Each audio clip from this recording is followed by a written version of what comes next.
El romance de los tres reinos. Capítulo 1. El juramento de fraternidad de los tres héroes en el jardín de los melocotones. Una victoria destroza a los rebeldes en el campo de batalla. Bajo el dominio del cielo y tras un largo periodo de división, se tiende a la unidad. Tras un largo periodo de unidad, se tiende a la división. Así ha sido desde tiempos inmemorables. Cuando el gobierno de la dinastía Zhou se debilitó, 7 reinos rivales surgieron, enfrentándose los unos a los otros hasta que el reino Qin se impuso al resto y tomó el control del imperio.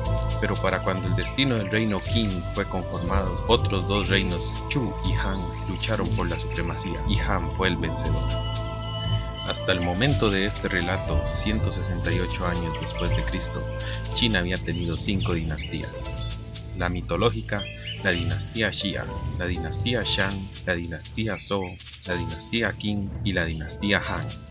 La edad de los 7 estados fue entre el 475 al 221 a.C., que también fue conocido como el periodo de los estados enfrentados. Los 7 principales estados fueron Qin, Chu, Yang, Qi, Wei, Zhao y Han. Al final del periodo de estados enfrentados, Qin conquistó el resto y consolidó el imperio. El primer emperador de los Qin fue honrado con la construcción de la Gran Muralla. Qin solo gobernó durante una generación, tras lo cual antiguos estados volvieron a emerger.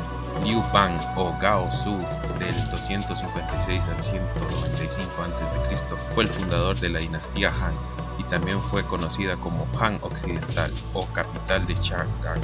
Era una familia de campesinos. Su primer trabajo de funcionario fue como asistente del magistrado de Fei. Formó parte de la rebelión de los pasantes con la dinastía Qin. Luchó bajo la bandera Chu, ascendió a general y después a rey de Han. En el 206 a.C. derrotó a Xiang Shu y ganó el control del imperio. Wang Mang fue regente y sobrino de la emperatriz viuda Wang. Ocupó el trono desde el año 9 hasta el 23 después de Cristo. Liu Shu o Guang Wu, 5 años antes de Cristo hasta el 57 después, restauró a los Han. Después de la usurpación de Wang Mang, a los Liu Shu restaurados también se les llamó Han Orientales, capital de Liu Yang, o Han tardío.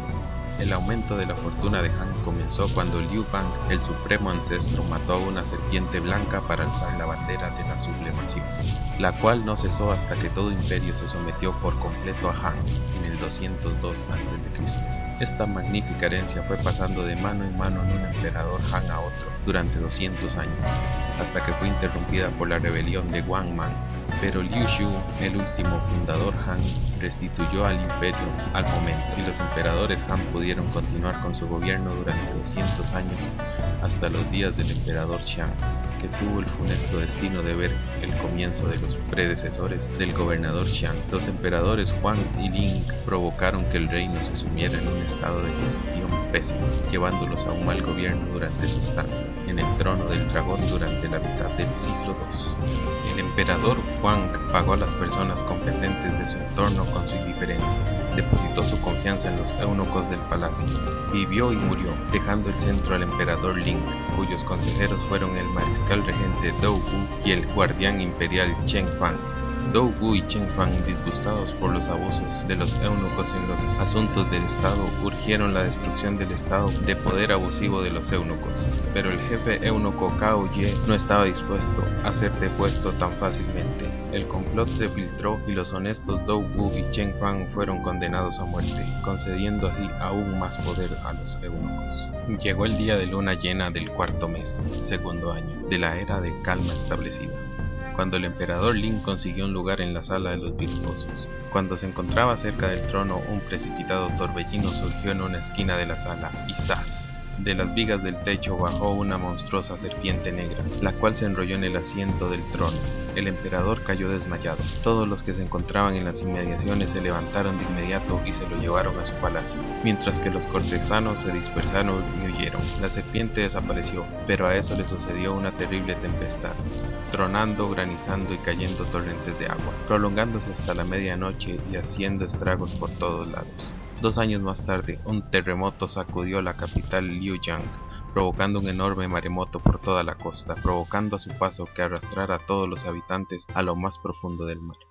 Otro augurio demoníaco Se recuerda 10 años después, cuando el nombre del reino fue cambiado a Armonía Radiante. Un mes después se vio un arco iris en la habitación del dragón. Lejos de la capital, una parte de las montañas Yuan se derrumbaron, dejando una enorme fisura a su costado. Esos fueron varios de los presagios que sucedieron. El emperador Ling, profundamente conmovido por aquellos signos de disgusto del cielo, pidió a sus ministros una explicación para aquellas calamidades y maravillas. El consejero de la corte Kai Yong respondió francamente: la caída de los arcoíris y el cambio de sexo de las aves del corral son debido a las interferencias de los comerciantes y de los eunucos en los asuntos del Estado. El emperador leyó el informe con un profundo suspiro, y el jefe eunuco Cao Ye, desde su sitio detrás del trono, notó ansiosamente esos signos de pena. Cuando se le presentó la oportunidad, Cao Ye informó a sus compañeros y urgió una acusación contra Kai Yong, que fue conducido a la corte, donde le exiliaron a un arresto domiciliario. Con esta victoria los eunucos se volvieron más audaces. 10 de ellos, rivales en maldad y versados en actos satánicos, formaron un grupo conocido como los 10 séquitos acompañantes. Zhang Ran, Zhao Song, Chen Kun, Duan Gu, Feng Shu, Huo Sheng, Huo Lang, Yan Shuo, Cao Ye y Xiang Jung. Uno de ellos, Zhang Ran, tuvo gran influencia con el emperador, convirtiéndose en su consejero más recompensado y más influyente. El emperador le llamó padre adoptivo. Y así el corrupto sistema de administración fue yendo de mal en peor, hasta que el país estuvo preparado para rebelarse y los bandidos comenzaron a actuar. Desde tiempos remotos los eunucos eran contratados en China para 2 funciones: como guardias o sirvientes de los herenes, u otras dependencias femeninas, o como chambelanes de los reyes. La posición de confidencialidad de eunucos les solía permitir ejercer influencia a sus reales señores, y solían usarlo para conseguir beneficio propio y poder. El mariscal regente era el cargo militar más importante que existía, al igual que el guardián imperial era el cargo administrativo superior.